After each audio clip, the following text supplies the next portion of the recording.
Okay. So இங்கினின்றது அதாவது இங்கினி மில்க்ன்றது ஒரு எபிக்ஸோரோட வந்து ஃபாஸ்ட் ஒரு மூவிங் ப்ராடக்ட். அது மட்டும் இல்லை ஒரு நிறையவே டிமாண்ட் இருக்கிற ஒரு ப்ராடக்ட் உண்டு இங்கினி மில்க்.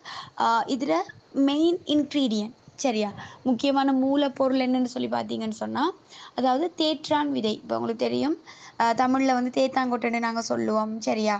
அதை வந்து இங்கிலீஷில் கிளியரிங் நட்டுன்னு சொல்லுவாங்க, சிங்களத்தில் வந்து இங்கினின்னு சொல்லுவாங்க. ஸோ இந்த பேர் வந்து இந்த மில்க்குக்கு வந்து இங்கினி மில்க்ன்னு அப்படியே செய்து எல்லாருமே இங்கினி என்று சொல்ல ஆரம்பிச்சிட்டோம். இதில் மெயின் இன்க்ரீடியன்ட்ஸ் எதுன்னு சொல்லி பார்த்தீங்கன்னு சொன்னால் தேற்றான் விதை. இந்த தேற்றான் கொட்டையில் வந்து பார்த்திங்கன்னா நிறைய நன்மைகள் இருக்குது, நிறைய மருத்துவ குணங்கள் இருக்குது.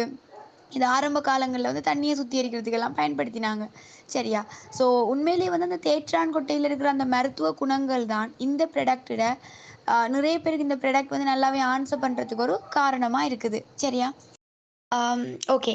ஸோ இப்போ இந்த இங்கினி மில்க் வந்துட்டு எப்படி யூஸ் பண்ணுறது மாதிரி விஷயங்கள் பார்ப்போம், யார் யாருக்கு கொடுக்கணும். அதாவது 6 மாத பிள்ளை நார்மலாகவே சின்ன பிள்ளையிலேருந்து பெரியாக்கள் வரைக்கும் எல்லாரும் யூஸ் பண்ணலாம் சரியா. ஒரு ஹெல்த்தியான ஒரு ட்ரிங்க் தான். ஆனால் சின்ன பிள்ளைகள் இதை விட பம்கின் சீட்ஸ் அண்ட் அதாவது பூசணி விதையால் செய்த பால் மவுண்ட் இருக்குது எபெக்ஸோரால், அதை கூட விரும்புறதால அதை தான் சின்ன பிள்ளைகளுக்கு ரெக்கமெண்ட் பண்ணுறது.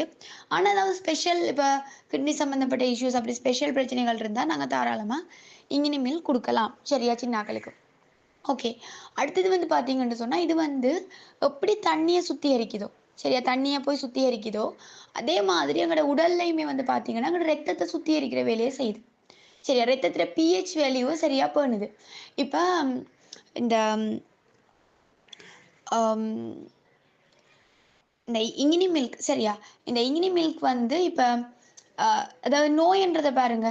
நோயன்றது என்ன, எங்களோட உடல்ல வந்து கழிவுகள தேக்கம் சரியா. டெய்லி நாங்கள் வந்து என்ன செய்கிறோம், நான் சொல்லியிருப்பேன், நாங்கள் காலையில் குடிக்கிற டீயே சரியா, டீ மூலமாக பால்மா மூலமாக நச்சு பதார்த்தம் போகுது, ஒயிட் சுகர் மூலமாக நச்சு பதார்த்தம் போகுது, தேயிலை மூலமாக போகுது, அந்த அதில் இருக்கிற ஒரு போதை இது இருக்குது கெஃபின்ன்ற. இந்த மாதிரி டெய்லி நாங்கள் கடை சாப்பாடுகள் சாப்பிடுவோம், நிறைய கெமிக்கல் ஃபுட் சாப்பிட்றோம் சரியா.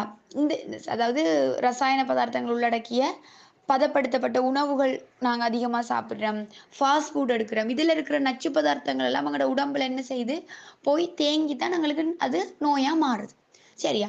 ஸோ இந்த இங்கினி மில்கை நாங்கள் எடுக்கும் போது எங்களோட ரத்தம் சுத்திகரிக்கப்படும், எங்களோட உடம்புல இருக்கிற நச்சு பதார்த்தங்கள் கழிவுப் பொருட்கள் வெளியேறும் சரியா. அதன் மூலமாக எங்களோட உடல் உறுப்புகள் எல்லாமே ஆரோக்கியமாக இருக்கு. அப்போ இதை நீங்கள் எடுக்கிறதால வந்து ஸ்பெஷலாக இந்த டயபிட்டிஸ் பிரச்சனை இருக்கிறார்கள், சுகர் பிரச்சனை இருக்கிறார்கள் வந்து நீங்கள் பயம் இல்லாமல் இந்த இங்கினி மில்க் யூஸ் பண்ணலாம். அவங்களோட ரத்தத்தில் இருக்கிற கெட்ட குளுக்கோஸ் இது எல்லாமே வெளியேற்றப்படும் சரியா, சுகர் லெவல் மெயின்டைன் பண்ணப்படும். ஸோ தாராளமாக உங்களோட